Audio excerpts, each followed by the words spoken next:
สวัสดีผู้ฟังทุกท่านยินดีต้อนรับเข้าสู่ช่องมหัศจรรย์แห่งกรรมมิราเคิลดีดทฤษฎีดนตรีบำบัดเป็นทฤษฎีทางการแพทย์ที่นำเรื่องของศาสตร์ทางจิตวิทยาและศิลปะดนตรีผสมเข้าด้วยกันดนตรีจะช่วยให้คนฟังผ่อนคลายจากอาการเจ็บป่วย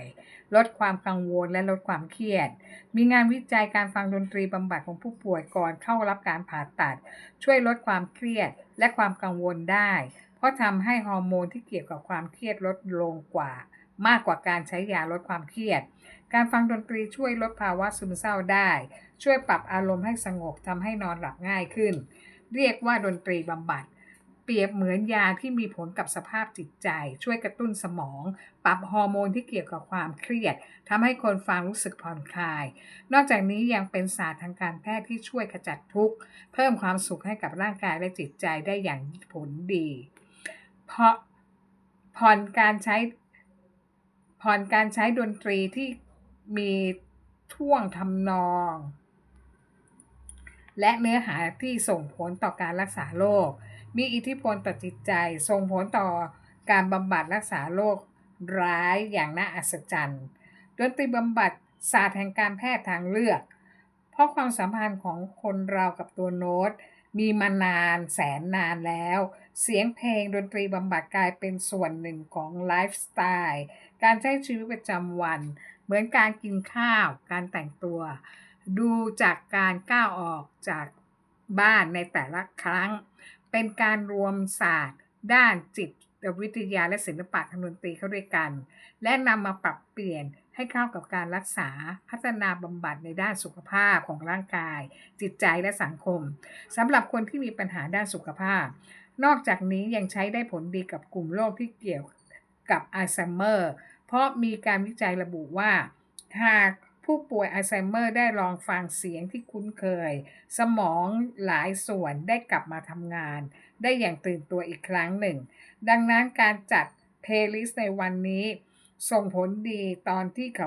เราเริ่มเกิดอาการอัลไซเมอร์ในอนาคตเสียงดนตรีช่วยบำบัดโรคทั้งร่างกายและจิตใจและการทำงานของสมองโดยตรงทำความรู้จักกับการใช้ดนตรีบำบัด ดนตรีบำบัดได้รับการนิยมเป็นเวลามายาวนานแล้วในทางการแพทย์โดยเรียกว่าดนตรีช่วยให้คนฟังผ่อนคลายจากความเจ็บป่วยและกังวลลดความเครียดลดภาวะซึมเศร้าช่วยปรับอารมณ์ให้สงบขึ้นทำให้นอนหลับง่ายขึ้นเหมือนยาที่มีผลกับจิตใจช่วยกระตุ้นสมองปรับระดับคอร์ติซอลไฮคอร์ติซอลเลเวลอินเครสอะดรีนาลีนฮอร์โมนที่เกี่ยวกับความเครียดทำให้ คนฟังรู้สึกผ่อนคลายดนตรีที่ใช้บำบัดไม่ได้ถูกจำกัดความว่าจะต้องเป็นเพลงบรรเลงอย่างเดียวหรือเสียงธรรมชาติเท่านั้นสามารถเป็นเพลงทุกประเภทไม่ว่าจะเป็นเพลงคลาสสิกแจ๊สแรปคันทรีฮิปฮอปหรืออื่นๆก็ช่วยให้ผ่อนคลายได้หมดขึ้นอยู่กับความชอบของแต่ละคนใครฟังเพลงอะไรแล้วรู้สึกร่วมไปกับการบรรเลงเพลงจริงๆแล้ว ดนตรีบำบัดไม่อาจทำให้โรคร้ายหายไปได้ แต่เสียงดนตรีเป็นส่วนหนึ่งที่ผลักดันให้อาการต่างๆดีขึ้นจากการรักษาทางจิตใจโดยอ้อม เพราะเมื่อผู้ป่วยสัมผัสกับเสียงดนตรีก็เหมือนกับการได้รับพลัง ได้รับการกระตุ้นที่ค่อยเป็นค่อยไป หากทำการบำบัดซ้ำๆอย่างเข้าใจดนตรีจะกลายเป็นเครื่องมือหนึ่งที่ทำให้มีความสุข และให้กำลังใจกับผู้ป่วยได้อย่างน่าอัศจรรย์นอกจากนี้ดนตรีบำบัดยังสามารถนำมาใช้ประโยชน์ได้หลากหลายรูปแบบทั้งเด็กผู้ใหญ่และผู้สูงอายุ เมื่อตอนที่ตอบสนองความจำเป็นที่แตกต่างกันไปกับทางร่างกายและจิตใจ เช่นปัญหาการบกพร่องทางการพัฒนาสติปัญญาออทิสติกการเรียนรู้คำพูดภาษาการเคลื่อนไหวโรคซึมเศร้าอัลไซเมอร์โรคจิตเภทการใช้สารเสพติดโรคหลอดเลือดสมองการบาดเจ็บทางสมองความพิการทางกายการเจ็บปวดและภาวะอื่นๆสำหรับบุคคลทั่วไปก็สามารถได้ประโยชน์จากดนตรีบำบัดช่วยผ่อนคลายความเครียดออกกำลังกายเสริมสร้างสุขภาพลักษณะของดนตรีบำบัดเพลงบรรเลงไม่มีเนื้อเรื่องมีเสียงธรรมชาติเสียงทะเลเสียงคลื่นเสียงน้ำตกเสียงน้ำไหลเสียงนกอื่น เพลงที่มีเนื้อเรื่องทุกประเภทเลือกให้เหมาะสมกับแต่ละลักษณะของอาการผู้ป่วยมีจังหวะช้าๆมั่นคงสม่ำเสมอประมาณ 70-80 ครั้งต่อนาทีมีทำนองราบเรียบนุ่มนวลระดับเสียงปานกลางถึงต่ำความเข้มของเสียงไม่ดังมากขึ้นอยู่กับความรู้สึกของผู้ฟังเพราะเสียงดังมากสามารถกระตุ้นให้ความเจ็บปวดของผู้ป่วยเพิ่มขึ้นได้ประเภทดนตรีที่นิยมใช้เช่นพินเปียโนกีตาร์ออร์เคสตราแจ๊สแบบช้าป๊อปคลาสสิกควรให้ผู้ฟังดนตรีมีหูฟังที่คุ้นเคยและช่วย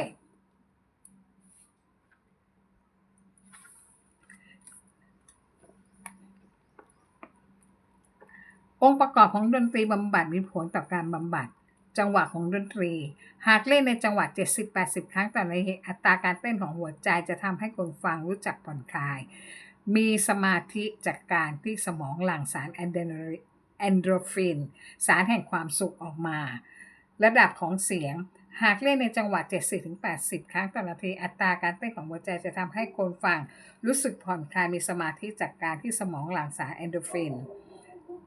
3. ความดังของเสียง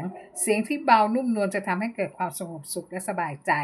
ในขณะที่เสียงดังทำให้เกิดการเกร็งกระตุกของกล้ามเนื้อประสานเสียงเป็นการร่วมร้องเพลงกันหลายๆคนทำให้ผู้ป่วยที่เป็นโรคเกี่ยวกับการควบคุมตัวเองมักมีปฏิกิริยาที่แสดงออกมาเมื่อฟังเสียงประสานต่างๆจากบทเพลงช่วยในการวัดระดับอารมณ์ความรู้สึกและทำการประเมินการรักษาได้ง่ายขึ้นทำนองเพลงก็คือส่วนที่ทำให้บทเพลงเข้าถึงอารมณ์คนฟังได้ดีที่สุดการเปิดทำนองเพลงที่ผู้ป่วยซึ่งชอบจะช่วยกระตุ้นให้เกิดการระบายความรู้สึกลึกของจิตใจจนสุดท้ายช่วยลดความวิตกกังวลได้ดีขึ้นตลอดการรักษาได้เป็นอย่างดีกลุ่มผู้ป่วยที่ใช้ดนตรีบำบัดคนพิการผู้ป่วยอัมพฤกษ์อัมพาตผู้ป่วยที่ร่างกายได้รับบาดเจ็บผู้ป่วยทางจิตประสาทผู้ป่วยอัลไซเมอร์เด็กพิเศษโรคซึมเศร้าโรคเครียดโรคกลัวโรคหลอดเลือดโรคร้ายแรงต่างๆข้อดีของดนตรีบำบัดลดความเจ็บปวดคนไข้ที่ผ่านการผ่าตัดเมื่อฟังดนตรีจะลดอาการปวดและต้องการใช้ยาแก้ปวดลดน้อยลงทำให้เลือดลมดีการฟังดนตรีค่อยๆเพิ่มความดังทีละน้อยทำให้เส้นเลือดขยายเลือดลมเดินสะดวกควบคุมการหายใจเพลงจังหวะเร็วจะทำให้อัตราการเต้นหัวใจเร็วขึ้นเพิ่มขึ้นช่วยให้ฟื้นตัวเร็วทารกที่คลอดก่อนกำหนดมีการทดสอบว่าดนตรีบำบัดสามารถช่วยลดจำนวนที่อยู่ในตู้อบและเพิ่มน้ำหนักตัวได้ดีช่วยต้านความซึมเศร้าช่วยลดความเครียดความกังวลไม่อยากอาหารของผู้ป่วยได้ช่วยกระตุ้นสมองการฟังดนตรีช่วยกระตุ้นสมองส่วนของฮิปโปแคมปัสเพิ่มประสิทธิภาพในส่วนของความจำระยะยาวของสมองดนตรีบำบัดไม่อาจทำให้โรคร้ายแรงหายไปได้แต่เป็นส่วนหนึ่งที่ช่วยให้อาการต่างๆของโรคดีขึ้นจากการรักษาเพิ่มทักษะการสื่อสารการเรียนรู้การพูดการฟังการพัฒนาการเคลื่อนไหวร่างกายสำหรับเด็กออทิสติกผู้สูงอายุอัลไซเมอร์ประโยชน์ของดนตรีคือปรับสภาพจิตใจให้อยู่ในสภาวะสมดุลมีมุมมองในเชิงบวกผ่อนคลายความเครียดลดความวิตกกังวลเสริมสร้างพัฒนาทักษะการเรียนรู้และความจำกระตุ้นประสาทสัมผัสรับรู้เสริมสร้างสมาธิพัฒนาทักษะทางสังคมพัฒนาทักษะการสื่อสารและการใช้ภาษาพัฒนาทักษะในการเคลื่อนไหวลดความตึงเครียดของกล้ามเนื้อลดอาการเจ็บปวดจากสาเหตุต่างๆปรับพฤติกรรมที่ไม่เหมาะสมสร้างความสัมพันธภาพที่ดีในการบำบัดรักษาสร้างความเข้มแข็งของครอบครัวช่วยชะลอความแก่ด้วยการสร้างโกรทฮอร์โมนฟื้นฟูสมรรถภาพของร่างกายกระตุ้นความสุขเพิ่มคุณภาพของชีวิตให้ดีขึ้นสวัสดีค่ะ